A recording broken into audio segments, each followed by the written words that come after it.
Matariki is the Māori name for the star cluster Pleiades, also known as the Seven Sisters. Matariki is also the name for an international network of 7 universities that are distinguished by their historic traditions and unique approach to facing contemporary challenges.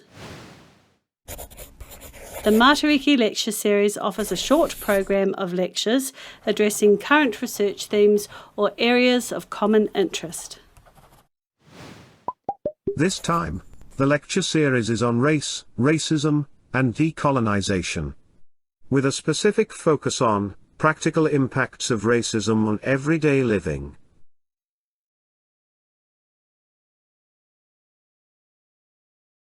And if I may start by an observation and question, it would be the following.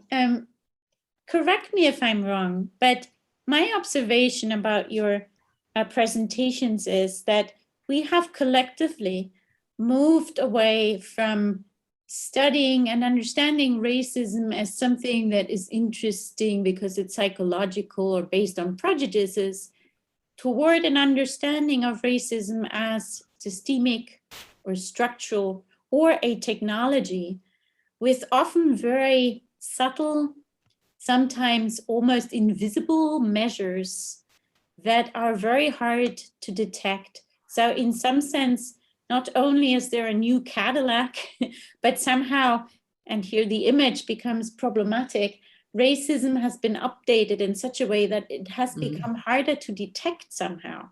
And you are all scholars, of course, so you are very keen and you see it. I wonder whether in your research, you know what this means for those at the receiving end, like the fact that it has become so difficult to pinpoint.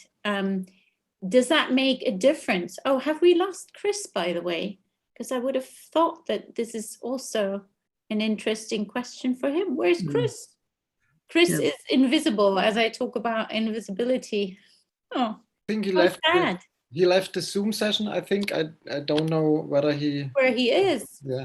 Ugh, how sad. Well, anyways, he's not the only one, I guess, who can sort of respond to it. So my question, first of all, is, do I get you right?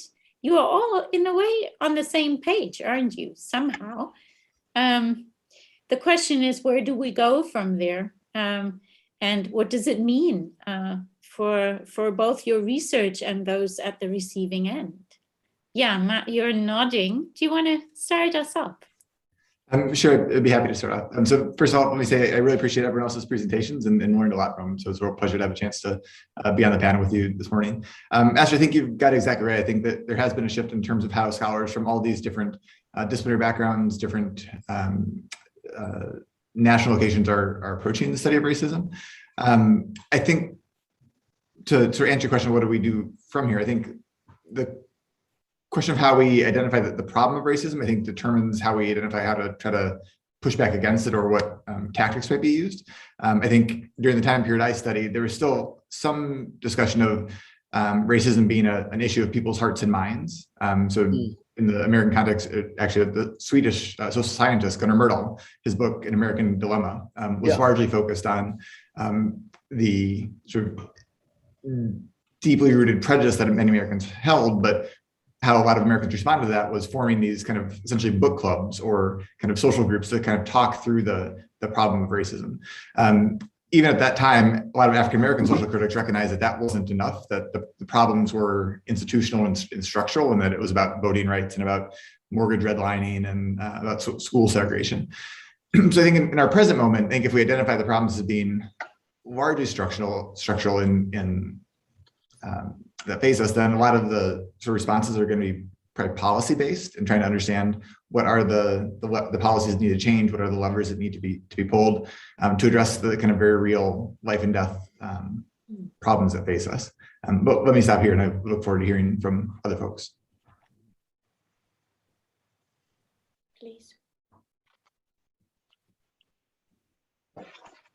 Please, Matthias. Sure. Okay. No, thank you.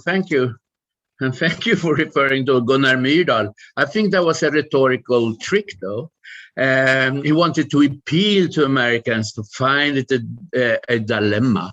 I think that racism, of course, predates American democracy and keep affecting the American dream, but he tried to get people on board to fight it. So I think it was, in a way, a good title. No, I think that it's necessary also to understand that the system is not broken. It was made this way. So you cannot, I think, only appeal to people's morals or ethics. I think we need really to move away from a view on racism as exclusively something that concerns prejudice or ideas or figures of thoughts or ideologies. Racism is practice. It's something that also may be reproduced irrespective of the involved actors' best intentions. So I really think that, but there are, I would also say that there are some things that makes me optimistic. I see the problems rising on the horizon. I see the black clouds. I understand that we are moving right into the storm again. And Europe, at least, has been here before, so it's a great concern. But at the same time, we talk about the normalization of racism. We talk about racism as a problem. I think that this is different from what it used to be, because I think that racism was that normalized that it didn't even have a name. It was just the course of, it was just nature, the ways things were supposed to be. And I think it's interesting that we start to conceive of racism as a problem, that we start to realize that racism is not part of nature. There are so many societies across the world back in history that were not racialized. So if racism has a history, it also means that we can imagine a future society without racism.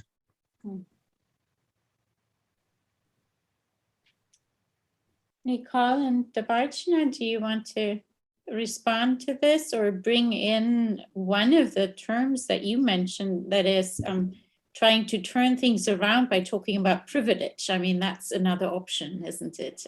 That you seem to want to suggest to grapple with this, the subtleness of racism today as structural.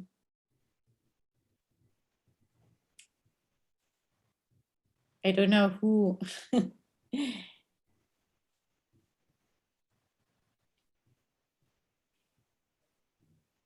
I can quickly add. I think in my talk, what I wanted to say was, we talked about privileges, but I also wanted to just emphasize on differences or like inequalities that we begin with, right? And I think one of the ways of invisibilizing is sort of not taking into account these differences that people start out with. And this can be, of course, at various levels. And let's say, so just one small example would be not getting into something very, let's say the cultural differences. A person like me from India, we, let's say, spend a lot more hours in the food that we eat, preparing, cooking, shopping, thinking about, and so on. And let's say someone from another culture doesn't do so, but we have like a standardized understanding of like what it means, what leisure means, what work means, and so on, and how academics days should be divided, or hours of productivity should be divided. And I could continue this conversation and take it like, for example, I had a conversation with a colleague about disability, for example, or even something milder like having sleep problems. So, but we expect the same kind of productivity from each individual. this is because like there is a standardized idea of how our day should be divided, what productivity should look like, and so on and so forth. And I think when you are not invested in an individual and their individual problems and their private lives, you can maintain these standardized ideas. And in some sense, that would perpetuate in terms of like peace academics from the global south, like what it means for us to come here, the precarity of our stay here. If we don't have the money, we get thrown away. There is no way to convert, like, let's say, Indian rupees to Germany and therefore stay on our own money and so on and so forth. So I think that is why I stressed in my talk the need to understand people at the individual level and look at their private lives, because as if, like Nicole said, in our disciplines, we want to separate emotions from like the academic output. But I personally think that just is not tenable. And when you want to enforce such an idea, then you basically are invisibilizing a lot of problems that people have to invariably overcome, right? So as I said, like this 3-year idea of the how long it should take for a PhD student to finish their work, like doesn't take into account the different abilities and skills and precarious states that people can find themselves in. And racism, so my talk, I know, was not directly about racism, but racism sort of tends to perpetuate these kind of, people with privileges continue to accumulate more privileges, and people who are disadvantaged sort of tend to accumulate their disadvantages because the structures stay the same. Yeah. I feel it's what you're talking about is, and several of you have touched upon this in their talks already, is that as a consequence of a diagnosis of structural racism or technology, then the next question is also how to be actively anti-racist, right? Because it's not just not doing something, not refraining from prejudices, but it is necessary to actively work against it and to have difficult conversations and to dare to bring up uncomfortable issues. Matthias, you also ended up with a kind of, asking us to engage in a certain way to do research. Yeah, but no, to defend the right to academic freedom, because I think that if you see what's happening now across the United States, the attacks on critical race theory, you see politicians in Denmark seeking to silence critical studies of race and gender and thought. You see the same process in Austria, in Poland, and Hungary. The state intervenes, close down institutions. In Turkey, they imprison people. In Sweden, Belgium, and the Netherlands, it's more defunding.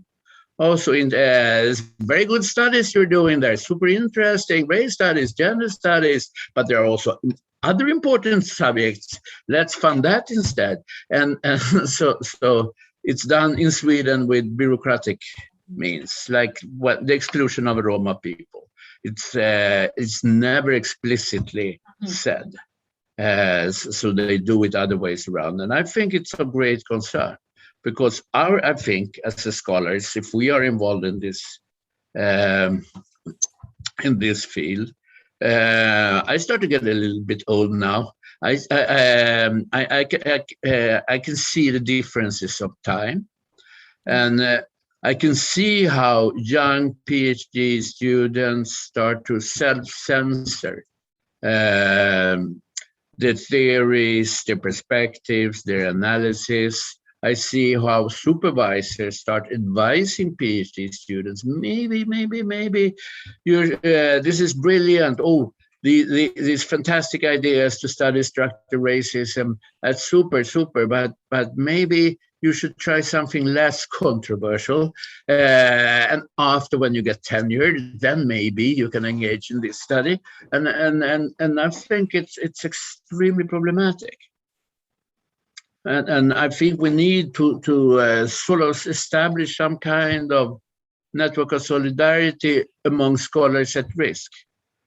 And it works on several levels. And I'm happy to hear that in Tübingen it's more discussion about privileges.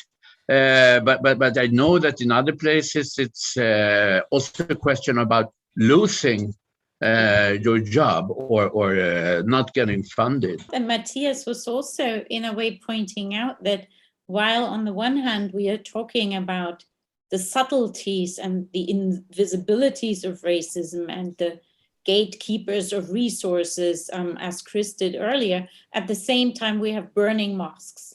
At the same time we have shooting young Black men. So you know, there's this two developments. On the one hand, it's getting more subtle, and we use all our brain power to unravel, reveal, point out, you know, the subtleties. But on the other hand, there seems to be still, or perhaps even a growing, not so subtle racism, a re-racialization, you know, growing tensions, and people who are not worried about microaggression, but about macroaggression and death. Right. Yeah. So this is really difficult to keep together, I guess. Yeah.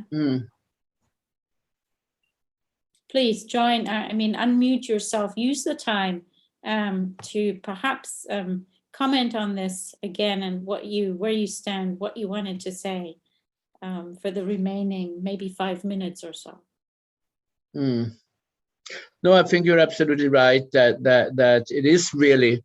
You know, racism has many faces, and you have all the subtleties, and you have all these things that are reproduced without people having the intentions to. Some people realize that racism is a problem. Some people pay lip service to that. Other people are dying from the same problem, and a lot of people are ready to go out to the defense of the system with means sometimes subtle, sometimes quite subjectively violent. So it does. We are again at the crossroad that we really need to see that, I think. But again, it's also, you know, the fact that we are actually discussing this, the fact that racism is considered a problem. I think that, correct me if I'm wrong, but I think that in Danish language, racism entered the vocabulary only in 1965. Before that, they didn't even have a word for it. So now they have a word for it, and some people could therefore try to understand what it is and do something about the problem that now has a word, so it has become visible, and that's also an important step, and good to remember now when they really try to ban all racism studies of Islam, Islamophobia, and all of these things in Denmark.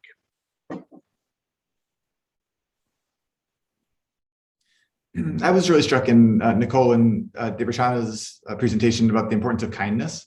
I think it's one of the things I'll continue to think about after the presentation, and thinking more broadly about what will or will not change, both in sort of the academy, but also in our societies more broadly, from based on the pandemic. I think the kind of social interactions that the pandemic has prompted, I think, has sparked some moments of kindness that I would love to see continue, both within the academy and more broadly.